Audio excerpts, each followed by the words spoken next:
For what? I never even did anything. Look what you're doing to my... You're up, find your bag. Look what you're doing to my ribs. Look.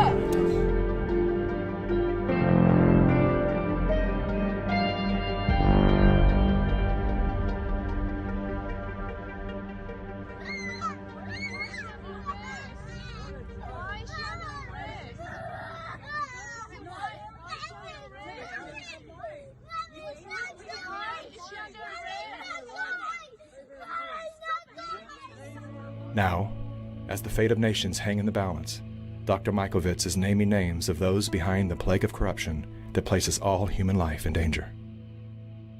So you made a discovery that conflicted with the agreed-upon narrative. Correct. And they did everything in their powers to destroy your life. Correct. You were arrested, Correct. and then you were put under a gag order. For 5 years, if I went on social media, if I said anything at all, they would find new evidence and put me. Agenda 21. This is the agenda for the 21st century, hence its name.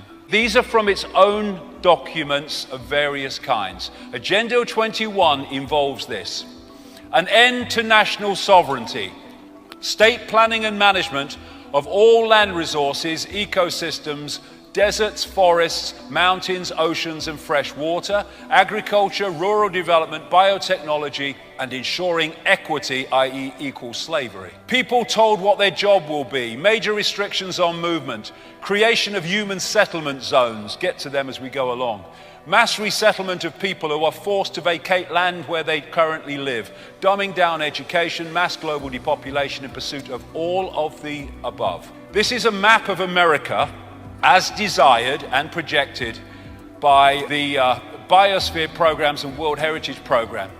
And whenever you see diversity or sustainability or Agenda 21, they're just connecting interchangeable terms. So the red on this map of America is designed to be core reserves and corridors with little to no human use. Can you imagine the numbers of people to be removed to make that possible? Then you've got all the yellow bits, buffer zones, highly regulated use. And normal use are just the green bits. Look at it across America, 300 odd million people. And the idea is to make vast areas of land, ban it from human use and human activity on the basis of saving the environment, when what it is taking it all over for the less than 1%. What they want to do is concentrate the masses in high-rise, ultra tiny boxes where they can be under surveillance 24/7.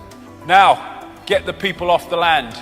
And so what they're doing, they're changing the laws and they're making economic changes which make it impossible for those that are not of the elite to stay on the land. And so what they're doing under Agenda 21, and America is the primest example, is they're just not funding rural communities. They're not funding rural schools, they're not mending rural roads to make life impossible, to get people off the land. Now this is a big area where people get scammed because they don't think that is possible, manipulating the weather to create extremes of weather to get people into situations that remove them from the land. But actually Dr. Richard Day was actually a weather manipulator during the Second World War. People say it's not possible. Of course it's possible. It's happening. It goes way back. Even a BBC radio documentary exposed a few years ago that the Lynmouth flood in 1952, which killed people and devastated that village in Devon, was actually created by the RAF, who were doing an operation called Operation Cumulus, also known as Operation Witch Doctor, in which they were putting sulfur into the atmosphere above this, in this area. And actually people before the massive flood say they kind of tasted and smelt sulfur in the air. And what it did was create an enormous rainstorm which created the flood, which created the Lynmouth disaster. This is 1996, an official US Air Force document describing the artificial creation of floods, hurricanes, droughts, and earthquakes. And it continues, weather modification will become a part of domestic and international security and could be done unilaterally. It could have offensive or defensive applications and even be used for deterrence purposes. The ability to generate precipitation, fog and storms on Earth or to modify space weather and the production of artificial weather are all part of an integrated set of military technologies. They are manipulating the weather like crazy. This is Agenda 21, human settlement zones. As you saw, it's in their own documents.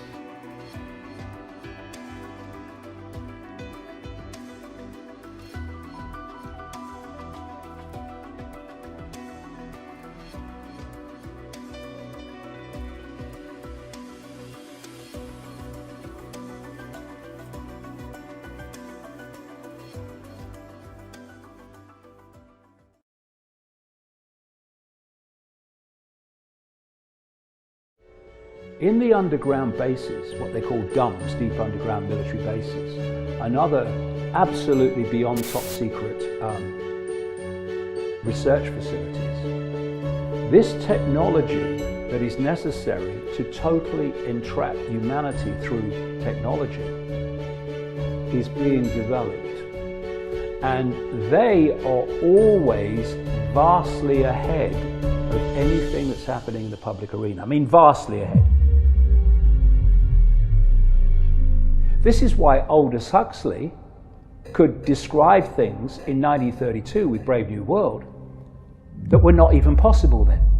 This is why George Orwell could describe technology in 1984, published in 1948, like the telescreens in your home constantly filming you, which is what smart TVs do now, and these are only the early developments of the telescreens, the smart TVs. They were able to perceive these things because this technology is always well ahead outside the public arena than it is in the public arena. I've quoted people in my books, like a guy in 1969 at Rockefeller Insider, who described in great detail how the world was going to change, and he has been absolutely spot on in every single way in detail. And one of the things he said in 1969 is that he described the internet. He described the internet in 1969. It wasn't even discovered, we're told, until the 1980s, was it? But it's always long ahead of where we are in the public arena. Why? Because as the process unfolds of more and more sophisticated technology rolling out, like now at a vast rate of knots, to create this complete human control system, there are no gaps. Notice, there's no lag time, there's no gaps where people are sitting around strumming their fingers waiting for some geek in a garage to develop the next level of control. It just rolls out seamlessly. Why? Because it's been there, sitting there to be rolled out, so it's seamless as it rolls out. This stream of movies, year after year after year after year, that are portraying the very dystopian machine-controlled society that they want to take us into. Because it's called preemptive programming. What they're doing is systematically making us subconsciously, consciously too more and more, but subconsciously familiar with that world. So that as it comes in for real, it's less of a chasm, it's less of a shock. Now, because this technology ain't coming from geeks in garages, I mean, some of the peripheral stuff might, yes. I'm talking about the real control system stuff. It's coming out of underground military bases and other secret projects. They need a cover story and a cover people to explain where the hell it's coming from. So they have their cult operatives gophers, most of them, well, all of them are at gopher level even then, or some are more gophers than others. And they play the role of fronting up different technologies coming out. I'm talking about the main technologies that are real vital to the control system. And acting as that front man or front woman makes them very rich. But this is the deal. You front up this particular technology rolling out as if it's, random, and you'll become very, very rich. But vast amounts of that wealth have to be spent on advancing the cult agenda in the name of philanthropy. This is why you get these heartless, psychopathic billionaires setting up foundations. Look, he's got a foundation he gives to charity. Well, just follow the frickin' charities and follow what they're doing. And you'll find that it's a cult agenda that he's financing, whether it's Monsanto or his vaccinations and the manipulation of health, but particularly vaccinations. What they're saying is they want to tag every child, like in the third world, to have a digital way of seeing if they've been vaccinated or not. Well, because of this pandemic, they now said, oh, yeah, this is what we need to do. We need to have a way of knowing who's been vaccinated. And the idea is that they'll have technology, and if you haven't been vaccinated, then it will be picked up by the technology. This is the idea. So here we have Bill Gates saying now, this lockdown can't end until everyone in the world is vaccinated. They're his words. And who else has come out with new computer models saying, oh no, we can't have the lockdown until the vaccine? Professor Neil Ferguson, whose models caused the lockdown in the first place, a man funded in terms of many of his projects and operations by Bill Gates. How intelligent do you have to be to make vast amounts of money if you know when the market's going up and you know when the market's going down? Because those making it go up and making it go down are telling you. You don't have to be intelligent at all. You can make vast amounts of money. So Soros makes vast amounts of money. But this is the deal, you do that, but you need to spend massive amounts of it advancing the agenda. So he has this Open Society Foundation network, and the last time I looked, he'd already handed over to it $32 billion. This manipulates people's revolutions that aren't revolutions. It's massively involved in funding mass migration, which is another part of this agenda. He funds the whole woke arena of transgender and political correctness and all this stuff, climate change. So that's his. And this is how it works.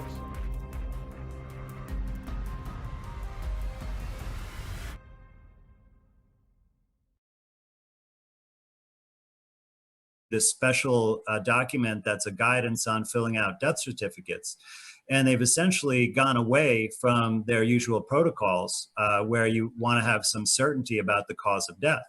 And they've said that even if there's suspicion that COVID might be the cause of death, that you should just put that as the cause of death on the death certificate without any further scrutiny. In Minnesota, there was a directive that said if someone dies and you suspect it may be COVID-19 related, that not even to bother doing a test post-mortem, just label them on the death certificate as COVID-19. And then I also got a document, I think it was from the health commissioner or possibly the governor of New Jersey, a letter to healthcare providers.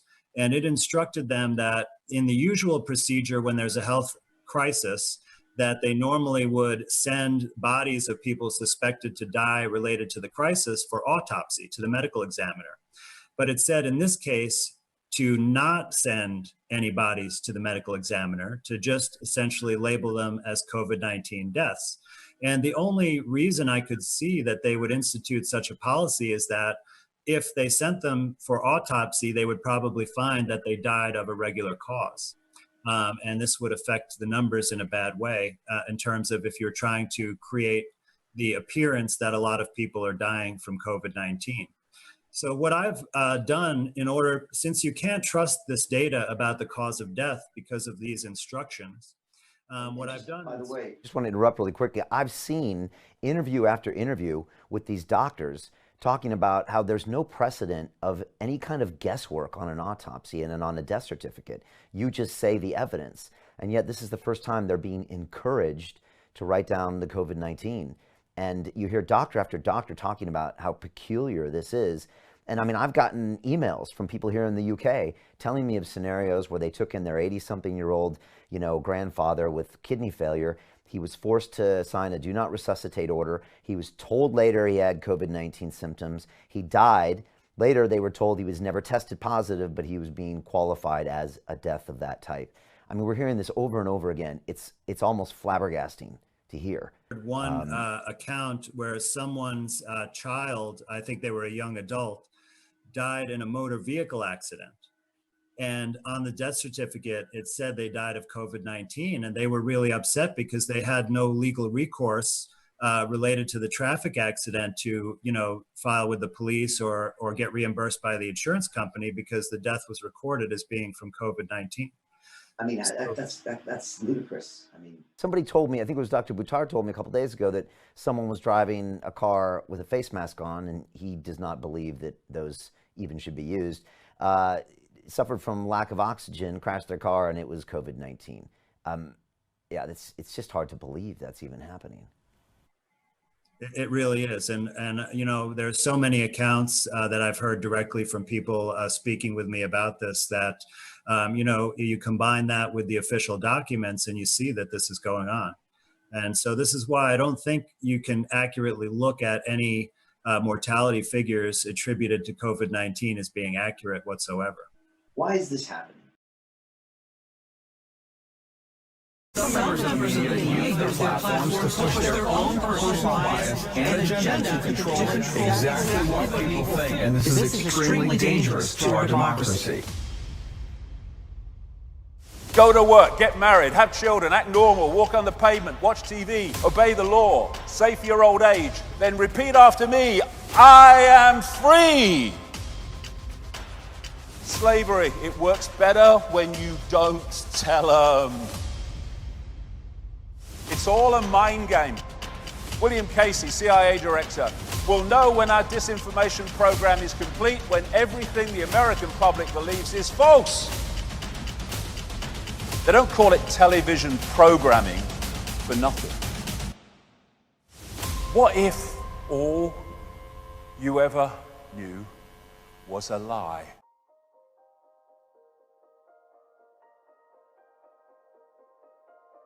What we call stupid equals asleep. What we call asleep is hypnotized, and what we call hypnotized is unconscious.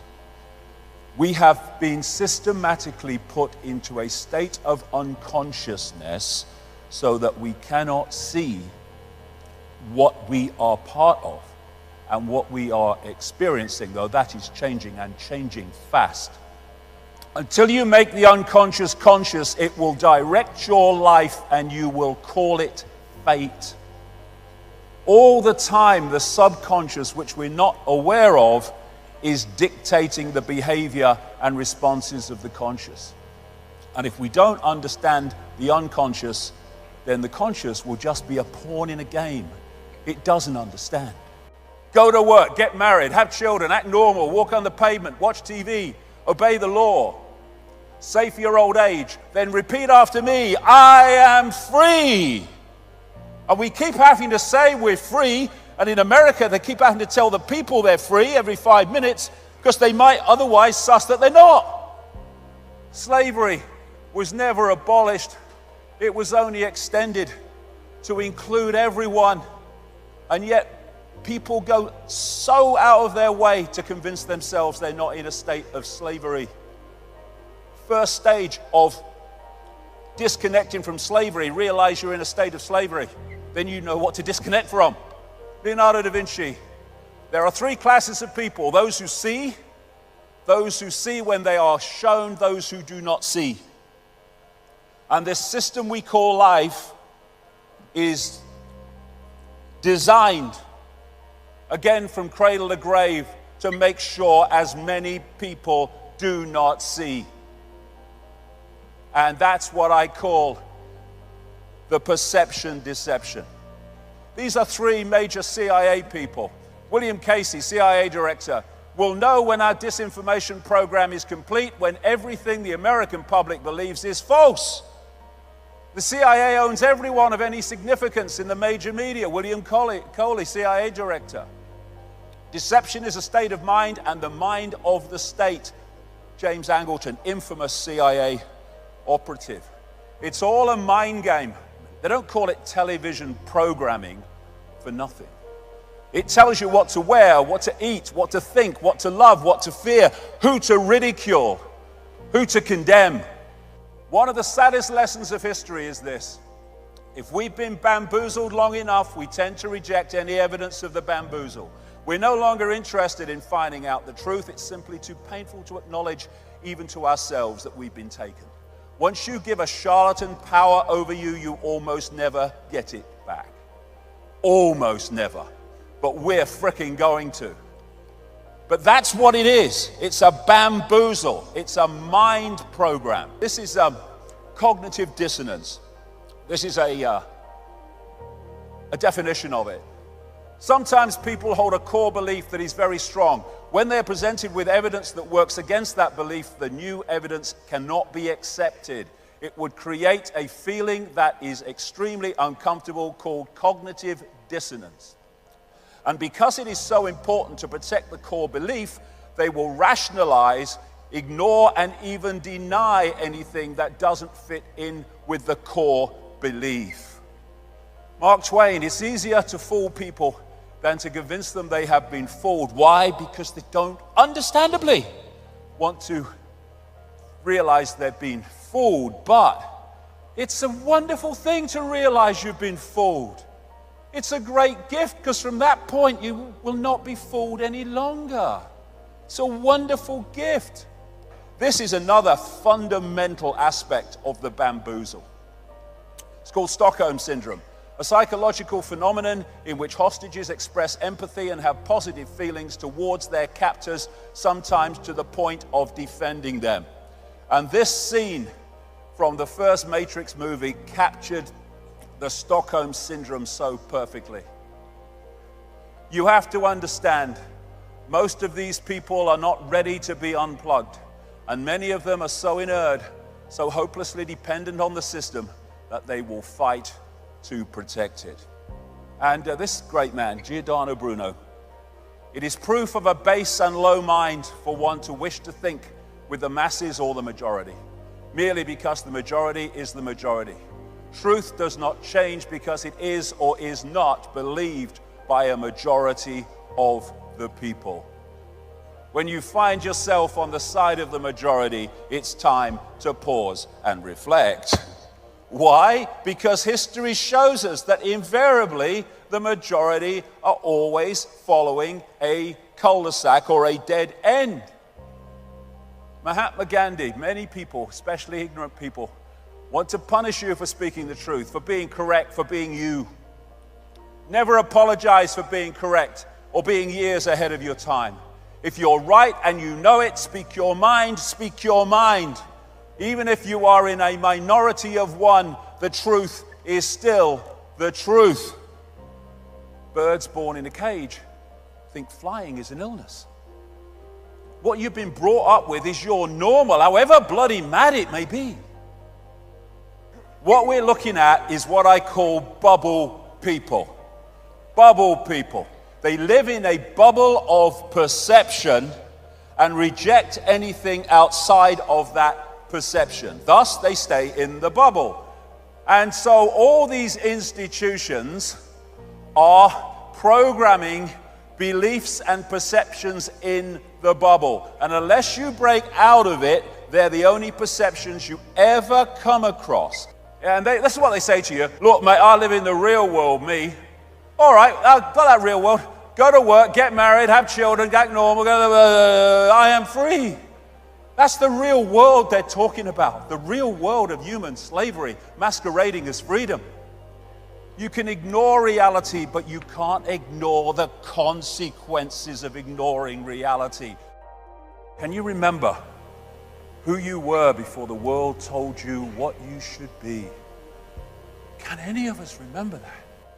When we're born into a world and from day one we're told who we are, what we should do, what reality is, what we should aspire to, what we should oppose, all of it.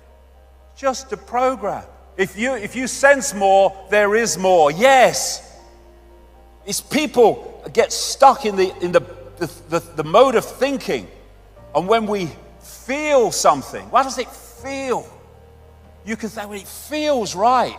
It shouldn't, but it does. This is the true self.